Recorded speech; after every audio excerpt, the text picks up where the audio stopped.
Salutations. Normally I make it my policy to stay above the fray when it comes to culture war issues, in which liberals and conservatives often find themselves invested in. I feel that too much emphasis on cultural crusades takes away from directly addressing the crisis that is neoliberalism and the mass monetization and privatization affecting all parties involved. Every citizen is being leeched by private capital practically every waking moment of our contemporary existence, leached through misallocation of our tax dollars into private hands to pay for wars and to be laundered away into an offshore bank account, never to see the light of day, never to help the public. Leached through credit card debt charged with high interest, leached through the use of the internet in the era of monetization, leached in the form of video games, in the form of microtransactions, leached through the use of public transit, which should be paid for and complimentary, leached through private transportation in the form of paying for gas, car repairs, car insurance, and tolls, leached to buy food, pay rent, pay the mortgage, leached to access public spaces in rare cases. We are being leached. Doesn't matter our race, our gender, our religion, our political affiliation. We are all being nickeled and dimed right now. We are all being leached. And the people who are being leached the most, the people who we, as socialists and leftists, as we call ourselves, should be most concerned about, are the people who are struggling to keep their heads above the water. Working multiple service jobs, working rideshare jobs, working in, retail and fast food and janitorial positions. And also, in the most dire of cases, people who have to work in the sex trade, sometimes for themselves, but most of the time on behalf of an extremely abusive, scummy employer. Or work selling illicit substances, or work under the table, doing construction, or working in agriculture, and in both cases breaking their backs for less than minimum wage. We must not lose sight of those people at the bottom of the pyramid of capitalism, especially during a paradigm where the outcast and starving are increasing in multitude each day, as the neoliberal economic system cannibalizes and hollows out its own imperial cores to maintain the wealth of the people at the very top of the pyramid of capitalism. Those people, rich. There are unaccounted for tens of millions of physically incapacitated, mentally incapacitated, racially disenfranchised, sexually disenfranchised, and economically disenfranchised people of all backgrounds in the United States currently living in tents, in shacks, living in their cars, living in sewer systems. Currently, there are about 2,000 people literally living in the excrement of tourists beneath the streets of Las Vegas. They're called the tunnel people. Living in crumbling, bombed-out, dilapidated dwellings in urban neighborhoods and Native American reservations, in of such that have no heat, no air condition, no insulation, sometimes with no electricity, where their water doesn't run at all or their water is contaminated with lead, neighborhoods with no hospitals, no schools, no industry, no parks, no social institutions, no future, no hope. Then there are the rundown trailer parks down south, filled with reactionary Trump-supporting types lost in generations' worth of bigotry and ignorance, blaming multiculturalism, blaming communism for the problems that neoliberalism has caused and continues to cause. And two, these people have to survive by cooking meth, ice, and other illicit substances to pay the rent, and often their physical frustrations are, taken out on their spouses and their children. And if they don't pay the rent on time, the motorcycle gangs filled with Aryan Brotherhood types acting as loan sharks on behalf of their Klansmen landlords who own the rundown trailer park lots will Disappear these people, even if they're Trump supporters. All of this is unacceptable. Our economic system structured around neoliberalism, despite the facade of concessionary socioeconomic gains and advancement for BIPOC and LGBTQ folks within academia, tech, finance, politics, for a vast multitude of others. This system is one of never-ending violence and never-ending struggle to live just one more day. And this isn't even including the people, millions of people, who are wrongfully incarcerated. These material conditions that the forgotten poor face in 2021 are utterly unacceptable. If you are not fighting to make the lives of these forgotten people better, irregardless of their race, their gender, their ability, their political affiliation, because Trump supporters are victims of neoliberalism too, even if they're too dim-witted to understand it. What the hell are you fighting for?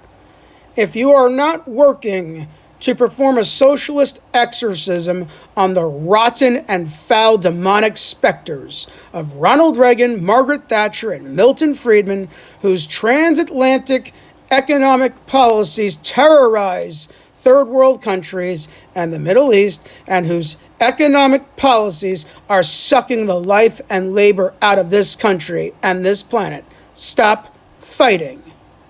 And they're sucking the life and labor out of this planet to keep the people at the top rich.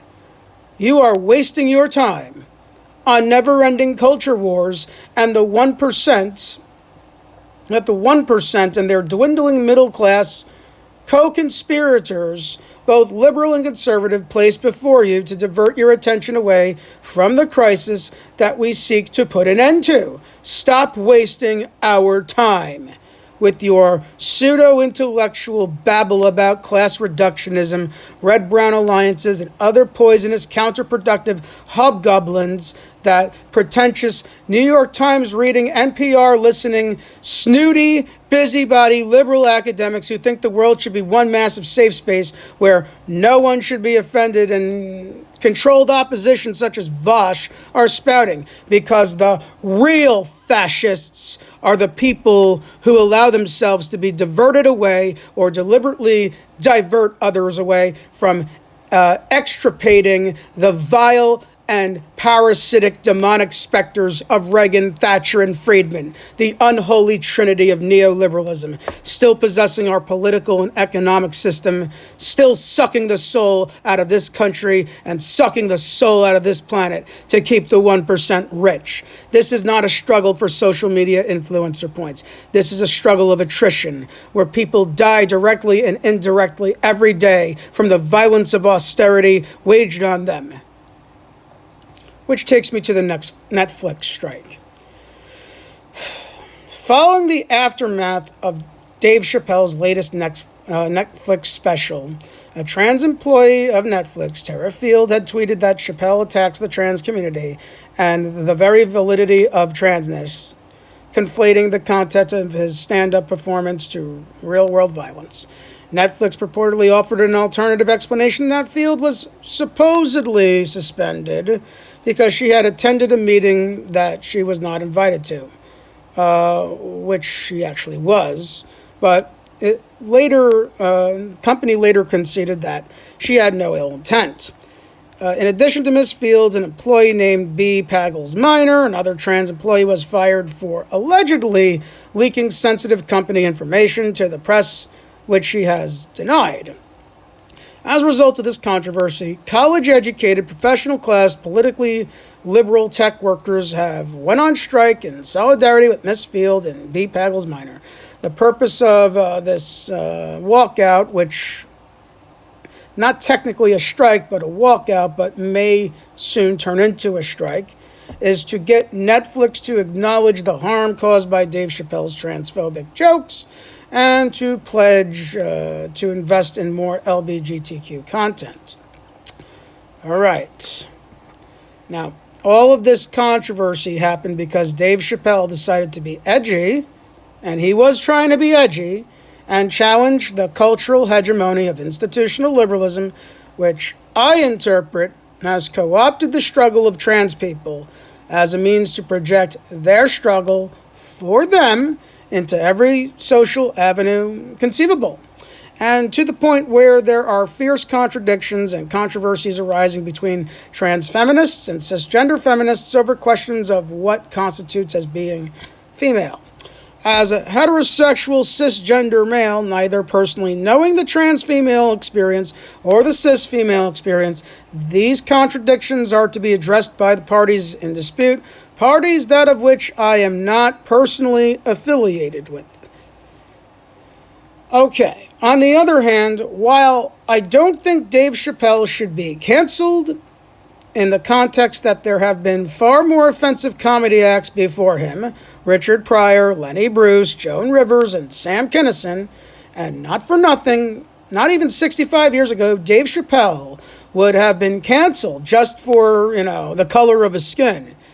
What he said can be interpreted as very harmful to the trans community. To reiterate, while I may not be trans, I am the nephew of a trans sex worker. A trans sex worker who skipped out on balls to babysit me.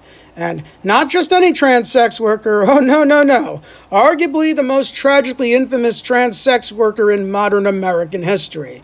For those who do not know, I am the blood-related nephew of Venus Extravaganza. Go figure, Venus's nephew is a goddamn old left-wing socialist firebrand. My aunt was a sex worker because she was locked out of the market. She made her money at drag balls, and she made it extra by selling herself because she couldn't get a 9-to-5 job. Who the hell was hiring trans women in the 1980s? Who the hell was doing that? Nobody. That's who. The thing my aunt wanted more than anything else was her sex change. She didn't get her sex change. No, she got strangled and stuffed under a mattress in a sleazy hotel, only for her family to find out on Christmas Day, 1988. Remember that monologue in the beginning about forgotten people? If it wasn't for a documentary called Paris is Burning, Venus Extravaganza would have been just another one of those forgotten people, just like all the other trans sex workers who struggled and who were killed for doing the same thing and who were forgotten. And yet these forgotten people still paved the way for Tara Field and B. Paggles Minor to be in their very privileged professional class positions, because while my aunt might be on Netflix, Netflix would not hire her if they were around 35 years ago and have both the money and the social capital to raise awareness to this issue. Venus isn't here to speak for herself, but her family is. So if Mr. Chappelle sees this, and he probably won't, the trans community doesn't want to burn you alive, like society has literally burnt them alive for, quite some time. They just want an apology. Give it to them. That's all they're asking for. Say sorry, give an apology. Okay, now to address the orthodox socialist elements who get all their marching orders from Infrared and Jackson Hinkle, who coordinated a counterstrike to the Netflix strike, and potentially having invited a bunch of Proud Boy knuckleheads who wouldn't know what communism was if communism kicked them in the ass. Stop wasting your time trolling radical liberals. You are being a bunch of obstinate, hard-headed 20-somethings who yell a lot. The unproductive naysayers who watch Vosh, Jason and Ruhe, and Thought Slime are always going to be there to troll. They aren't going anywhere. They're always going to be unproductive naysayers who always talk but never do. Right now, there's an unprecedented supply chain crisis going on. Why not use your platform, which is far larger than mine? I'm just a dinosaur relic from the Occupy days who became a tour guide and is friendly with Caleb Maupin. To monopolize people, or mobilize people, not monopolize people, to mobilize people to organize suffering and exploited retail workers to stage mass walkouts throughout the holiday shopping season. Something that James Conley, Bill Haywood, Elizabeth Gurley Flynn, Lucy Parsons, and the original IWW, along with W.E.B. Du Bois and William Z. Foster, would literally be doing right now if they were alive. We don't win through arguing and shouting. We win through actions. And right now is not the time to troll. Now is the time to act. You want to win people over to patriotic socialism? That's how you do it. You orchestrate one of the largest mass retail walkouts in American history during the start of the 2021 holiday shopping season. And you bring the shareholders at Walmart, Target, Best Buy, Macy's, and Amazon of the sort all down to their knees. Let the culture warriors worry about culture warrior stuff. There's plenty of people on both sides to worry about that. You are economic warriors, and there's an economic war being waged right now on workers. You know this. And we need to mobilize accordingly. Go big or go home. But if you're going to go anywhere, stop going in the direction of being a troll. This is all that I have to say about this matter. Our aim is to fight neoliberalism and to fight for all marginalized and forgotten peoples living and suffering under neoliberalism. Stay focused, stay on point, and get the job done. This is Comrade Pella, signing out.